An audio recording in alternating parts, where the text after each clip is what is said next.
guys for being on the show. Absolutely. On the podcast. I really appreciate it. You guys are returning. Not only you're returning, but you're in person returning, which is very rare in these days. Yeah. A lot of Zoom calls. Gotcha. Yeah. A lot of, you don't need Zoom. No, I We're know. here in person. I'll look you in the face.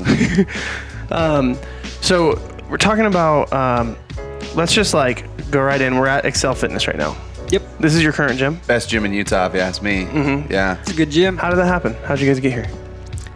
From where? Like, what do you mean? So you guys moved from California, right? And we kind of talked about that in the last episode. We kind of talked about the whole CrossFit blowing up and stuff like that. Why did we choose here, or why did we even come here? I don't even remember. To Excel Fitness? Yeah. I had been coming here. So anytime I grew up in Utah, and so when we were living in Santa Cruz, we'd come back and visit Salt Lake. I would visit as many affiliates as I could when I come. I'd try and hit 2 or 3 every trip to just kind of get out there and see what the vibe of the community was like. And I also this was kind of my vacation time, so I like to work out on my vacation time. Naturally. So I would also come to Excel Fitness because they had the most open gym free time. So for those that don't know, Excel Fitness has a CrossFit box in the corner. It's called C2X CrossFit. But the main floor is this big turf area with 2 rogue rigs on either side of it and every piece of gym equipment you can think of. And then on a second level up above is a whole bunch of Globo gym stuff. That's a non-functional fitness level. Non-functional level, yeah. And so I would come here at 2 in the afternoon and work out, and then also go hit a 4 o'clock affiliate class. So during hours where there weren't classes happening, this was a place where I could go and work out.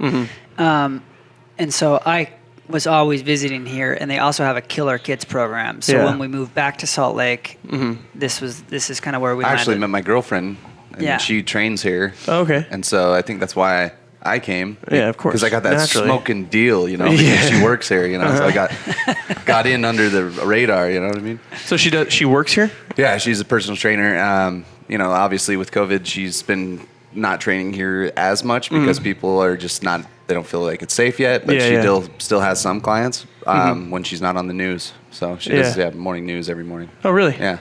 Oh, wow. Interesting. Did you guys just recently have an episode where she also did your body fat? Yeah. She does that as well? Well, yeah, she... Or is that part of the coaching here, is you get that? I'm not sure. I think they probably teach all their trainers how to use the equipment. Oh, okay. And that's just another thing that they can offer their clientele. Tool in the belt. Yeah, so I think that's actually pretty interesting. Drew Manning. Yeah, he's in the process of gaining a bunch of weight. He was on the show, so he's going to gain weight until he turns 40 and try and lose all that weight again. Is that something you guys could see yourselves doing? No, because he's not working out at all. No, I can't imagine that. I could gain the weight. I could not do it by not working out. But I think in theory you're I could do that, and then a week in, if you're just eating and not working out, you're gonna start to be. It's gonna have a shift in your in your psyche. Yeah. So the guy we're talking about, his whole thing is fit to fat to fit, right? Yes. And he gained 40 pounds. I think it was when he did it the original time, it was 65, 70. Yeah. Over a course of a couple months. Yeah. Didn't work out. Ate fast food as much as he wanted, right? Yeah. And then just to try to understand his clients' struggles with weight loss and more than just the physical aspect, but the mental aspect behind it. And then he lost all the weight again. And that is something I would not want to do. No. I can just knowing how good you feel after you work out, just a workout, it's just all right, I feel better. I didn't want to come. A lot of times that's what it is for me. Yeah, me too. I don't want to come, but I'm sure glad I did. I couldn't imagine weeks upon weeks upon weeks of purposely doing that to yourself. Yeah, and he came in and we did our body fat percentage, and he was 8% body fat. And I just saw him last night, and he's already plumped up. I can't even see his abs anymore. He's it's going quick. Yeah. Do you talking about the? Oh, okay. Do you guys go through phases where here's my struggle, and so I'm never really commit to anything because I go through phases where I like things. So, for example. I'll be you know what? I just want to freaking get swole, big. I don't care what my body composition looks like. I just want to get jacked. Yeah. And then there are other times where nah, man, I just want to look like I work out. I don't even care if I'm that functional. I just want to look like I work out. Do you guys go through those I mean, he's always doing that.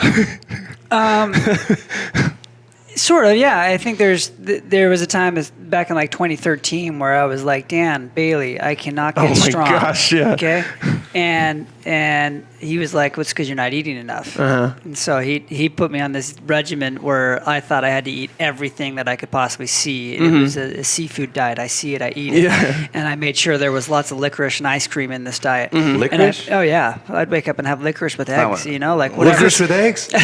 Was this, were you living in California? I was living in California. So a lot of burritos?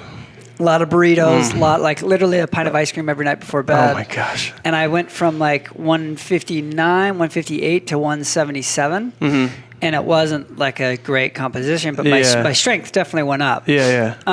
And then he ended up moving to Santa Cruz, and I started just training with Dan. Anytime he was working out, I would go down to the gym and work out with him. Through the fall of 2013, quickly lost all that weight. I couldn't eat enough to keep up because I was just working out so much. Yeah. And then a few years later, I was like, okay, I want to try and do this the right way. And I got back up to like 168 with a really decent body composition and was stronger than I was when I was 177. Wow. Yeah. And so it's to me, it's just fun to experiment and play with things where like, it's not necessarily that I'm like super into this right now or super into this. I just like seeing what my body is capable of doing and seeing if I can do it in better ways. Yeah. And since that time, is when I learned to like weigh and measure macros and track. Yeah. And so I'll go on and off of that where I'm like, oh, I don't have enough time to worry about this. Okay, I've got like 3 weeks where I'm not doing so much, where I can add in some tracking and that helps me keep eyeballing when I'm not tracking my food. I've tracked, I lost like 40 pounds tracking, I think. Jeez. I was like a 220, 230. And then I went down to like 180.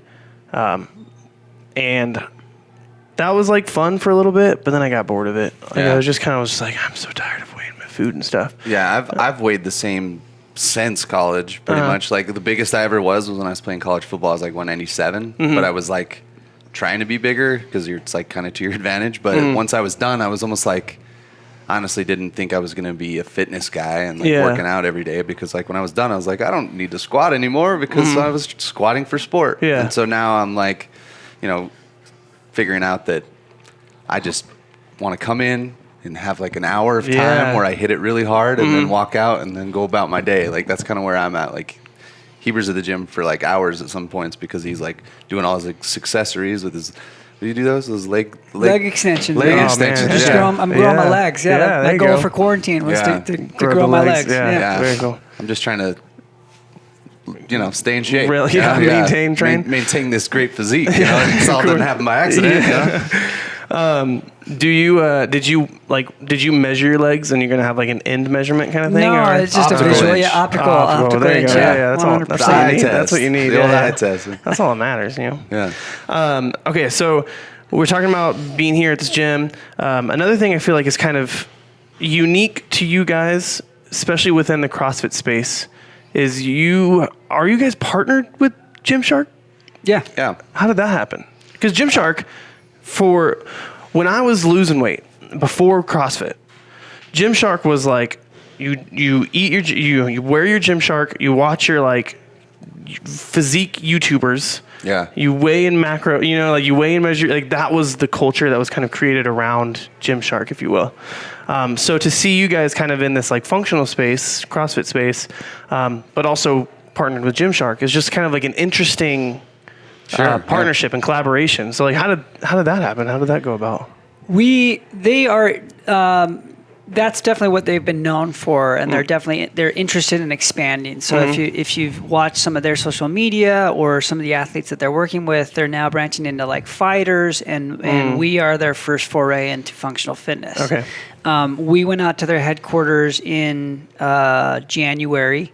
There's this guy The named UK? James in the UK. Yeah, Okay. this guy named James Seeley, who's now our manager, right. was a super fan of the Buttery Bros, and he was Nice. actually one of the first people that contacted me when I was let go from CrossFit to try and collaborate on some other Oh, that's things. cool. So he and I sort of kept in touch throughout the beginning of the Buttery Bros. He would constantly send me messages about like, "Hey, I love this episode. I love the wake and cake thing. You guys cool. are crushing it." Very cool. And so a few months over time, he kept messaging me and being like, "Hey, if you ever come to London, then I'd love to introduce you to a couple of my friends." And so we were like 2 weeks before the strength and depth competition. I texted him and said, "Hey, so it looks like we're coming to London. Like we're gonna take you up on this offer to go meet some of your buddies." He's like, "Okay, clear out a day for me." Okay. So I was like, all right. So we cleared out a day. We got there a day earlier than we needed. And he picked us up and had a whole schedule of activities. And one of them was to go up to London, up north. I forget the name of the town that they're in. To the north. To the north. North And of the wall. yeah, we were north of the wall, and we went and met with Gymshark, and we hung out at their facility for the whole day with Oh, Obese. it's Beautiful facility. Like Yeah. immaculate gym. Wow, like yeah. has all these like studios where they shoot all their product shots, and like it's an impressive thing because it's only like 7 years old. Yeah. Yeah, they're yeah. They've blown Ben up Francis quick. has done some incredible things there, and so we got to meet Ben, we got to meet Noel, Obi. and a whole bunch of other people. Obi Vincent, and He's a nice Callum, dude. Yeah. a Nicest bunch of dude. really cool dudes out Yeah. there, and we vibed really well with them. And so we started a conversation there about what it would look like for us to collaborate. And a few months later, we ended up working with them officially. Yeah. Yeah. And then fast forward, we're wearing butt pants. you Yeah. know? Yeah, with Whitney. Yeah. Whitney, yeah.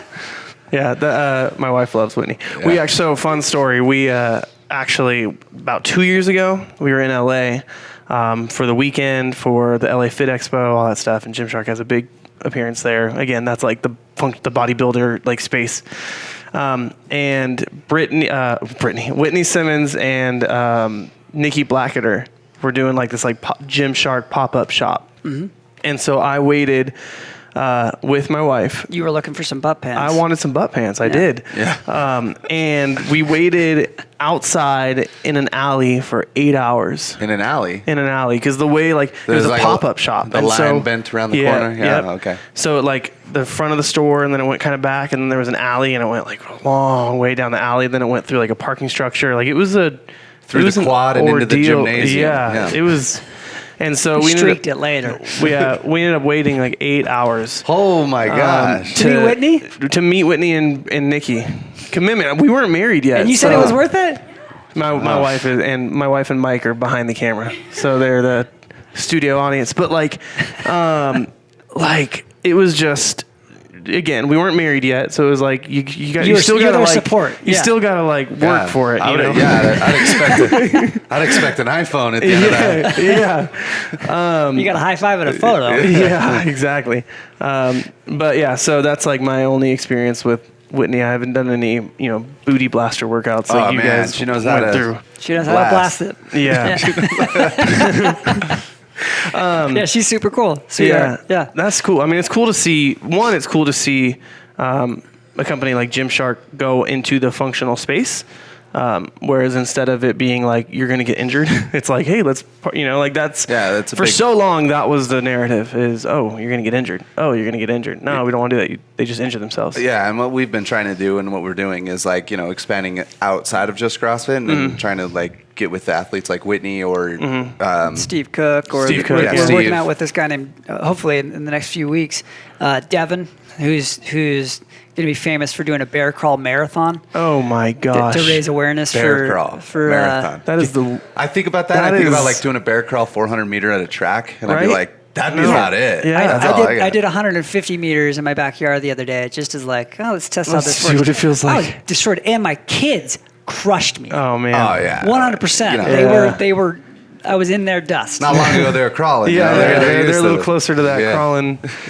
That is wild. I did a camp with Power Monkey once, and their part of the workout was bear crawls. And at my gym, bear crawl is the scale. It's like the scale for handstand walks. So you're always like, I don't want to do bear crawl. I want to do a handstand walk. Yeah. And then so part of the workout there was bear crawls, and I was just like, holy moly, like that is it's a different. your neck from like looking up, and he's got to worry about like is his he wearing, palms. Is he wearing shredding. gloves? Yeah, so he's like developing gloves for the thing. They're Nice. like Vibram 5 fingers, I think, for hands. Sweet. Yeah. Actually, One time use only. Hey, do you want to bear crawl a marathon? We've got the gloves for you. We got They've sold one pair. Yeah. Okay, so quarantine, we kind of brought that up a little bit. Is there, during this quarantine, something that you guys have like really like nailed down for yourselves? Like, this is my quarantine thing. I wanted to do. You were talking about wanting to grow legs. Grow legs. That's Yeah. my thing. Mm-hmm. Do you have one that you're like? I mean, this beard's pretty good. Is that a I would quarantine say. beard? I mean, there's a quarantine beard. Oh, okay. But he trims it. It can't be Trim. Yeah, Yeah, I'm not you gonna let let it- it just go a willy-nilly. quarantine you beard. know? You let it just roll, man. Yeah, well, I mean, can't be blessed with your head of hair. But mostly for me, I've just been getting outdoors and doing a lot more outdoor activities than I did before. And like Yeah. my girlfriend's a big proponent of that. Like she's a big hiker, and I'm actually going to go hike Kings Peak this weekend, which is the highest mountain in Utah. Wow. I've done nothing near that before, and she thought that like maybe we should just go to the Just go for That's it. a good starting point. Yeah. Yeah. just Well, jump in head first. Yeah, you might as well. Like, Yeah. because then everything else you do is like, oh, is it Kings Peak? No. Oh, I can do it. Yeah. You know, like you'll have that like 20, reference it's point. like it's like 26-mile hike. Wow. And it's like I had to go get these meals that they don't look good in the bag. I don't know. We'll see how they look here, how they taste. You know. I've literally. How long is it You going got to some take? MREs, Yeah, man? I got some MREs. Is it a is it a multi-day? Like, Yeah. I it's think a it's like 2-day it's hike. like a 2-day, but I think it's like kind of 2.5 days because we're coming back Monday morning. Oh, wow. Going out on Saturday. So doing stuff like that, like exploring, you Yeah. know, and getting out in my beautiful landscape of I Utah. know Utah is beautiful. Dude, and especially southern Utah. Like we both recently did Goblin Valley. Yeah, Goblin Valley is awesome. Dude, so cool. Like Arches, Moab. There's just so many. Everywhere you like, basically anywhere that Salt Lake's awesome. Everywhere here is really cool. They Yeah. like up Southern north. Utah yeah, is the best. Yeah. North is like, eh. Yeah, I don't even know what's up there, man. I mean, there's Beaver. Yeah, I mean, there's, No, Beaver's down south. Beaver's there's Ogden. there's that- Ogden. That is the second time today I've heard beaver, kind of like beaver. Yeah. Yeah, Beaver. Like, Do you know what their mascot is? Is it not a beaver? It's a beaver. Oh, okay. The Beaver Beavers. Where's that creamery though? Is that in Beaver? I That's think in that's Beaver. in Beaver. Yeah, Yeah, there's they're a known for creamery. a creamery. Oh. And I haven't been, but I've driven past it. It's kind of inconveniently located. Like it's an right on ice I-15. creamery? Yeah, I don't know, but what do you think of when I say creamery? Yeah, what do you think? Do you That's what I think of ice cream. I do too, but like I said that to my girlfriend. She's like, "Yeah, they got like cheeses and meats and or not meats, but dairy products." And I was like, yeah, it's lots It's of a whole dairy. thing. It's I don't a dairy. think about cheese." It's a dairy farm. Yeah, it's a dairy farm with a. It's. I'm not kidding. You'll drive past it. I think on your way to Zion, and you'll be like, "Dang, what is that building? Oh my gosh, it's a creamery. It's a creamery. Beautiful." It's not very conveniently located. No, but, it's like a mile out of the way. So Is there like cows in the area? Probably. By the creamery? Oh, by the creamery. Yeah. I'm gonna say. Are they like? I'm gonna say yes. Are they Yeah. like grass-fed, free roam? Yeah, I cows? think. Yeah, corn-fed maybe. yeah, Corn-fed. Yeah. Yeah. lots of beef fed. Yeah. I don't think you want your cat to have No, beef. that's a sadistic cow. So like I think my biggest quarantine accomplishment Yeah, I think would be Hit me with it. that I feel bad. All right, there are barbers out there who are really struggling, and so I get that. And if you're a barber, like I salute you. This has been a hard time for you. Yeah. I just decided that I'm going to start cutting my own hair. That's Oh. How's it? You got a hat on, right? I got a hat on because I didn't want to do my hair, but I feel like I'm getting better at sorry for the studio audience. But like, That's pretty good. That's like You got a good fade getting going on. better with the fade. Like it's been a process. Did you cut it before this trip so you'd look good for Yeah, I the did. Zion photos? I did. Yeah. I did. Wow. I did. Yeah. It seems like it'd be really hard to cut the back of your head. back. So You got a lot of smoke and mirrors you back need there? you need one of those mirrors that flip out on both sides. Oh, yeah. So then you have like 3 angles. And then you can like see like infinite list of yeah, yourselves. exactly. And then I bought one that I can like look in the mirror and kind of see behind as well. Dang. So it's all about the mirrors, 100%. So I served a Mormon mission for 2 years. You made it the whole time. The whole time, yeah. Wow. Oh. And Where was it at? Atlanta, Georgia. Atlanta, Georgia. The Sunshine State. Known for peaches. And I cut my hair for the whole 2 years. Oh, really? Wow. There were a lot of bad haircuts. Yeah. That's what I was. That was my wife's biggest hesitation. I mean, what's the worst thing? For you? You can put out a hat. We couldn't wear hats. Yeah, that is rough. And now you're like trying to sling the good book, Yeah, and they're like, "Look at this guy! Yeah, I can't take this hair he's seriously." Yeah, he's literally missing half his head in hair. Yeah. No, so that was I think my big quarantine, and I know my barber, so it is kind of like I think I did cut the top. It was like long, and I like just took it and just not buzzed it, but I just took one size to the clipper on the top. But I think in the future, as the top needs some trimming, I'll go and I'll get I'll meet up with him. We'll get a nice haircut and stuff like that. Are Barbers back open where you're from? So that was part of what just opened up. So gyms opened up on Monday. Barbers. So what's not open still? I mean, I think bars. Strip bars. clubs. Yeah, Strip bars. clubs probably. Bars. Great tater tots at the strip club. Yeah. But what was the other one? Like large gatherings, obviously. Yeah, we're never gonna have concerts again. I don't think. Never again. I love summer concerts, man. I know. We're having concerts. They're coming back. Are they though? Yeah. Who had a concert? Well, probably not in 2020, but 2021. Yeah. Well, yeah. Well, who knows? That's what I'm saying. I know. Who wants to watch a concert in their car? I know, or like a socially distanced concert. They're doing those like stand-up comedy shows where it's a drive-in. They've done drive-in concerts. Not for me, man. I'm trying to get grimy, Yeah. I don't. I went to a concert. I mean, these are You more in than the mosh pit. More than the old days. It'll never happen again. But I went to a concert. It was Walk the Moon, 30 Seconds to Mars, or whatever. Cool. And it's just one of those ones where it's like it's in this outdoor stadium and there's like assigned seating, but then there's kind of like a little like not mosh, just a pit, like where people are standing and looking without seats. Mm-hmm. And then like I think 30 Seconds to Mars at one point was just like, I think that's my GoPro's beeping. I don't know what that means. Oh, it's you? Oh, it's my diabetic wife. She's RoboCop over there. She's got two.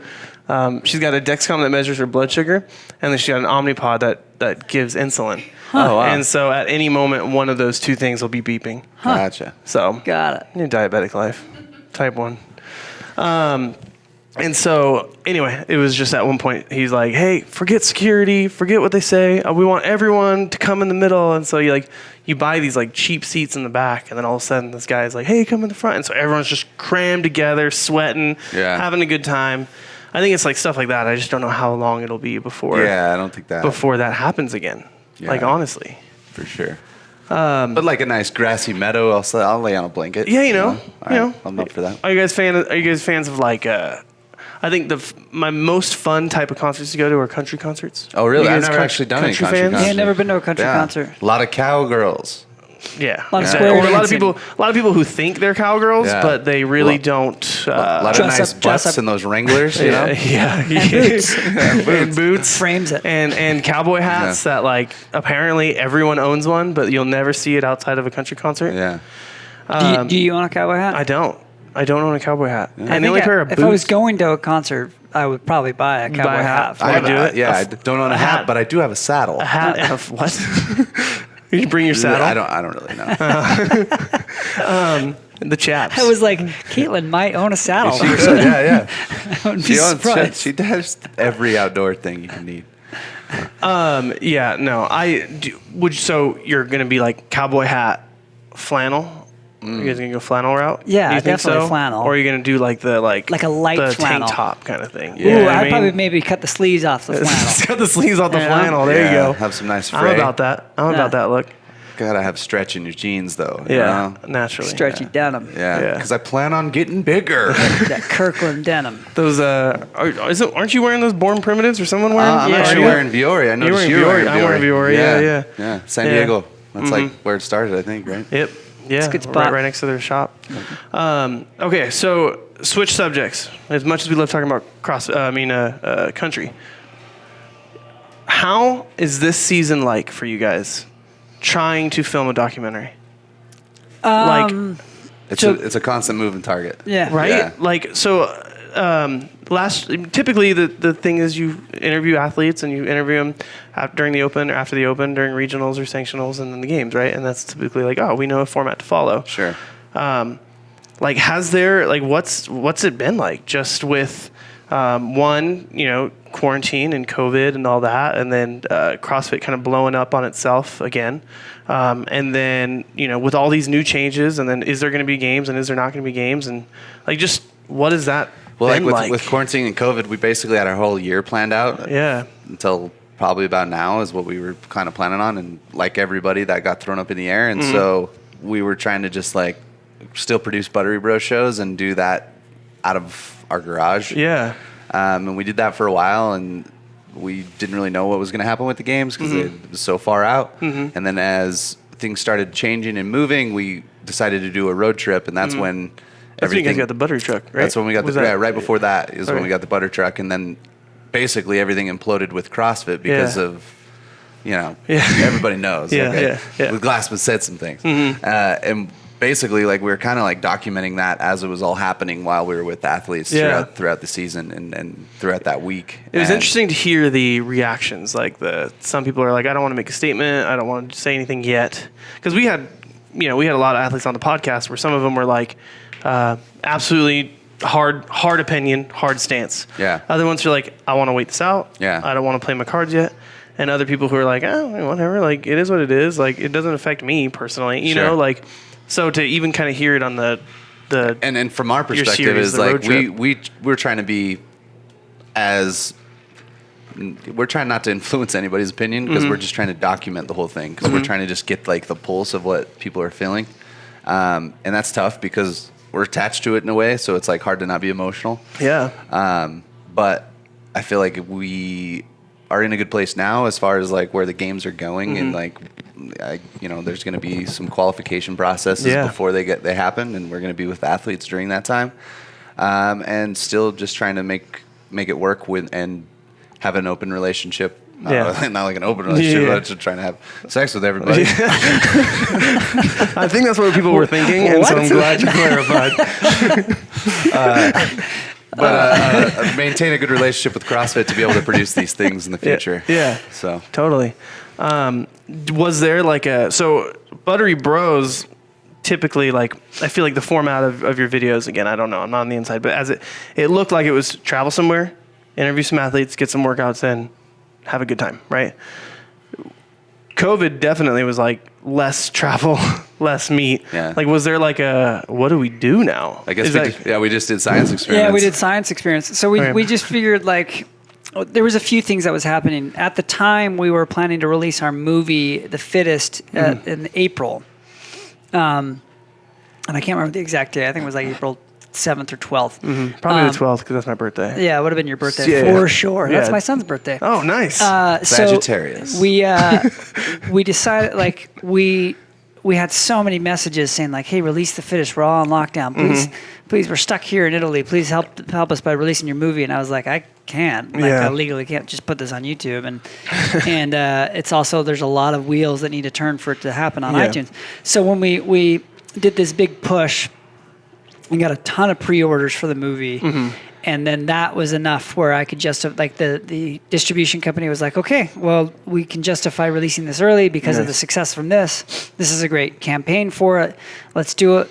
And so that first few weeks of quarantine, we were just focused on promoting the movie. Yeah. And part of that was we knew we had all this extra footage that didn't make the cut. And there were athletes that we wanted to feature that we couldn't, that wasn't in the movie. Yeah. So Holte was another one where I was like, we should feature her or Jamie Green or Amanda Barnhart. And so what we did is we did Zoom phone calls with those athletes and then used footage from the CrossFit Games over the top of it that didn't make the cut of the movie. Yeah. So it was it just allowed us to be a little bit more creative in terms of finding ways to integrate with athletes that hadn't made it into the limelight that we thought they deserved from the film and through our show. So that was one thing. And then the other thing was we just looked up stupid things to do in that backyard, like elephant toothpaste, or let's see how many rubber bands we can put around a watermelon, which is way more than you'd expect. Yeah, we had to stop in the middle and go buy more rubber bands. Oh my gosh, that's crazy. Yeah.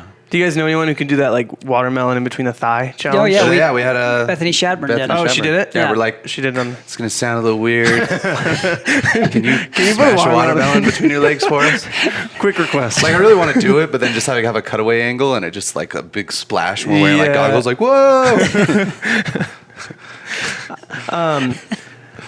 With CrossFit's been kind of open about the new CrossFit HQ, if you will. They've been kind of open about media and wanting to put a new emphasis on the games and stuff like that.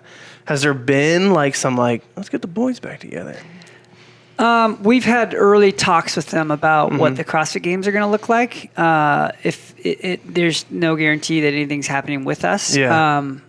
But I'm optimistic, and I think that they see that from conversations I've heard and had with them, it's they see success for them means success for people like you and us, which is if you guys are able to continue to create media around the CrossFit space, it's because they're growing and you're growing. So if you're growing, they're also growing. Yeah. And so conversations like that give me hope that there is some sort of collaboration. Yeah. They haven't called and offered us a job back, if that's what you're asking. No, I mean, I can't imagine that you guys would want there's a new freedom, and there's a new you kind of create your vision and you create and that's once you taste that, it's kind of hard to want to go work for somebody else. and try to fulfill someone else's vision. Absolutely. And so I totally understand that. But that doesn't mean we couldn't work with them. Exactly. So yeah, for them is one thing, with them is another thing. Yeah, we could collaborate. Like a partnership. Yeah. Something like that. We could work with a lot of people, Yeah, exactly. And that's the beauty of it. So I guess kind of wrapping this up, I think my final question is what do you see Buttery Bros being in 5 years? What, because you guys started off as a YouTube channel of kind of oh crap, let's do something. Let's make some stuff. Yeah, pretty much.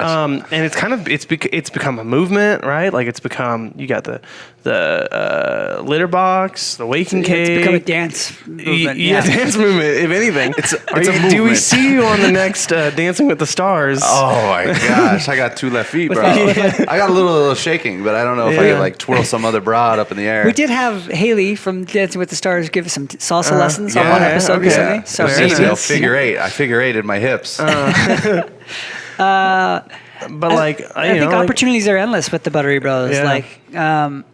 COVID, we definitely had some plans and ideas that we were trying to put in place before COVID hit. But I would love to continue growing it and then putting we specifically, our show has its own. It's not really great on YouTube because it's long and it's big and it's bigger productions. People that are successful on YouTube have 5-minute videos or 10-minute videos. Yeah, well, they need to do 10 so they can get those extra ads. Yeah, you know what I mean? So it's that 10 to 11 minute YouTube mark. And our episodes are 45 minutes long. It's a full-on production. Yeah. So finding platforms where it's more appropriate for the audience that's taking in that content. It's interesting. Is things that we're looking at. Things like that. YouTube's interesting though. I mean, it's got the biggest, it's the second largest search engine in the world outside of Google, which is it's owned by. Yeah. And so the YouTube beast is one that is worth I understand the intention of wanting to be on it, but then how do you optimize your content that's on a 10-minute video channel, and you're doing 47 minute, 27 minutes, stuff like that. So so it's a lot more like a show. So if we could package it and put it on the streaming service and do it that way, or even just be able to expand beyond just what we're doing on the show right now and be able to make it bigger and grow it more into a production company where Marz and I aren't doing everything, but we have a team of editors and people to help us expand outside of just Buttery Bros and documentaries, but we could be doing commercial work. We could be doing a lot of different things where we're overseeing things and making sure it has that Buttery vibe to it. Absolutely. Which is what's cool about all the people that we worked with in the past at CrossFit is there's a bunch of talented people. Oh, the GoPro? That's fine. The video. We'll just end video in there and it's cool. Bye, vid. And so we've basically been going back and being hey, we worked with all these talented people. Let's use them, because we have the relationship there. So obviously Julian was one of our first ones. And he does all of our graphics and your intro stuff too, right? Yeah, all of our intros and all the whoop sections and everything like that. And then we have Mark Billingsby who helped us edit our movie, and he's actually helping us on a project right now. And then there's a few other people that we're kind of using here and there, but it's been great to be able to still like build a team and hopefully, you know, be able to just move that into like a production house where we can kind of like be producing documentary content as well as Buttery Bros content. And then, like 5 years having that be like pretty built up. That's super cool. I shared with you guys last time, but like, first of all, it was through watching CrossFit YouTube videos that I got into CrossFit. Like, that was how, 100% beyond a shadow of a doubt. Because the YouTube algorithm, I watched one, and then it was like all my recommended, and I was doing kipping pull up. I was doing bodybuilding, you know, and so like all of a sudden I see these people doing like the biggest move for me was like a handstand push up. I was just like, what the heck is this, you know? And so naturally, like your first CrossFit gym you go into, that was like one of the first things I tried. And the coach was like, easy there, bud. I'm like, parallel handstand push-ups. I'm like, how hard could it be? You got the bar to like push off. A lot harder than you think. A lot harder. But like through watching those YouTube videos and then like kind of seeing what you guys are creating through the documentaries and stuff and seeing like it was like, you know, the Fittest, you know, directed and created by Marz and Heber. And so I'm okay, I'm going to follow them on Instagram. I'm going to follow you guys. And it was like through your videos, like helped me in my, like, I totally self-taught video editor, video, you know what I mean? And all that stuff. And it was like through seeing your guys' stuff, which inspired me to, I guess, start CrossFit, right? Yeah. But then also like want to refine my craft and like video editing and stuff like that. And that's like my career now is I edit videos and graphic design and stuff like that. So it's awesome. I again want to say thank you guys, you know, like through just doing what you guys were doing, it like made a big impact and literally changed the direction of, I've got this podcast, which is CrossFit centric. Yeah. The Work for Change brand, which is now, you know, we're creating, and we both work with Ken, you know, like. Oh, you work with Ken? Yeah. Sherpa. Sherpa Ken. Oh, all right. Yeah. Nice. And so, like, just all that, like, it's just crazy the way that what you guys just doing what you do, indirectly, I've my entire life is different from it. Wow, that's crazy. Cool. That's awesome. Thanks, guys. Happy to have been, I don't know. Doing what you're doing. Influence, Yeah. I was going to say like the cheese on a string or whatever you dangle in front of somebody. Yeah. No, it's a creamery. That's creamery. All right, guys. Well, again, thank you for being on. Yeah, thanks a lot, Thanks for man. coming to Salt Lake. Yeah, later.